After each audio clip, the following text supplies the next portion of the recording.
there was a rugby scrum, you know, with cameras and everything around the plaintiff's attorneys. That was so I couldn't get into it. It was so thick, and there were camera crews from Germany, Italy, trying to think where else, somewhere another country I cannot remember where it was from.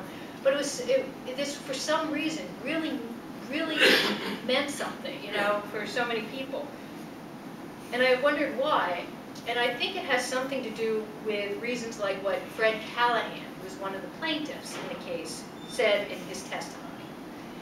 He needed to explain, you know, why he had standing. He had to say why he was harmed, how he'd been harmed by this intelligent design statement.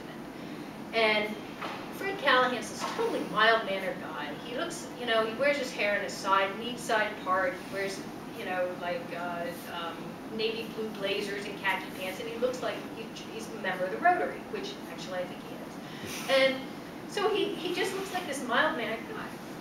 And he was asked how he was harmed on the stand. And he said, well, we're said to be intolerant of others' views. Well, what am I supposed to tolerate? A small encroachment of my First Amendment rights? Well, I'm not going to. I think it's clear what these people have done, and it outrages me. Reporters I talked to several, and they said they got chills, and the hair stood up on their arms when he said that. It was a Frank Capra moment. Now, this is Judge Jones. And for those of you who've seen Judgment Day, I don't know how many people have seen the Nova documentary on the trial. For those who've seen them, I will give you a little thing that they said about the producers would say when they were doing the editing, the women producers, they described him as the hot judge.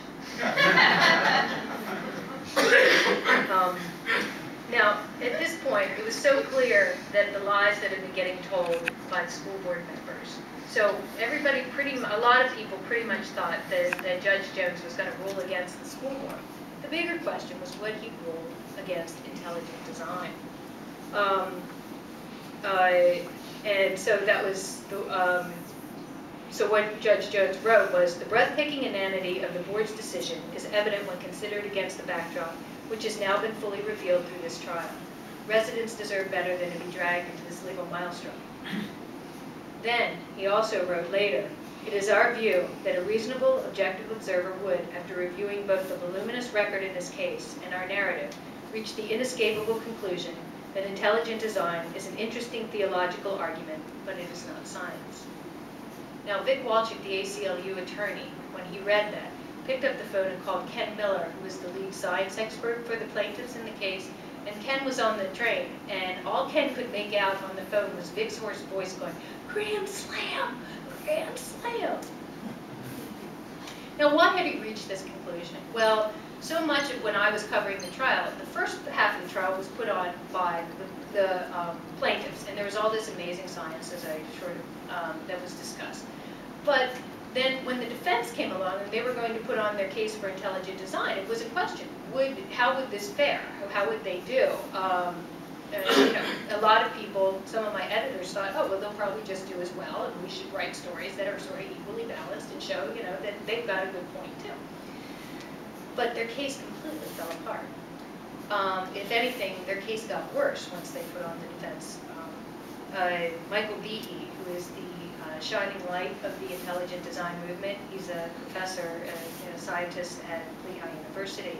When Eric Rothschild was cross-examining, well, I'll tell you, when he put on his case with his attorney, he used all these long words that nobody could follow.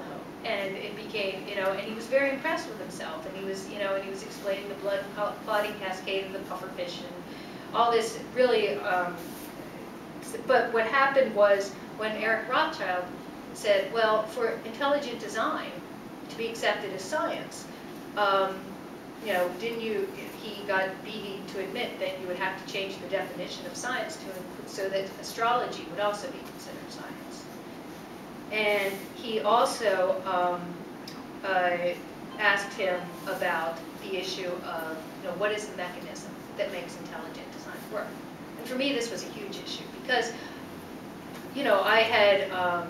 I had been trying to figure that out. Just as natural selection is one of the mechanisms of evolution, what makes intelligent design work beyond poof, God made it happen.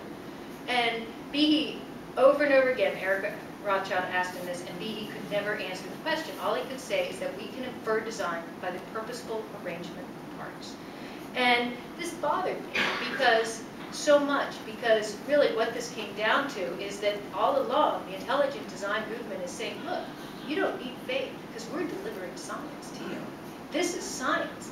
And then in the end, Behe says, in the end, really, you need faith to buy this as science.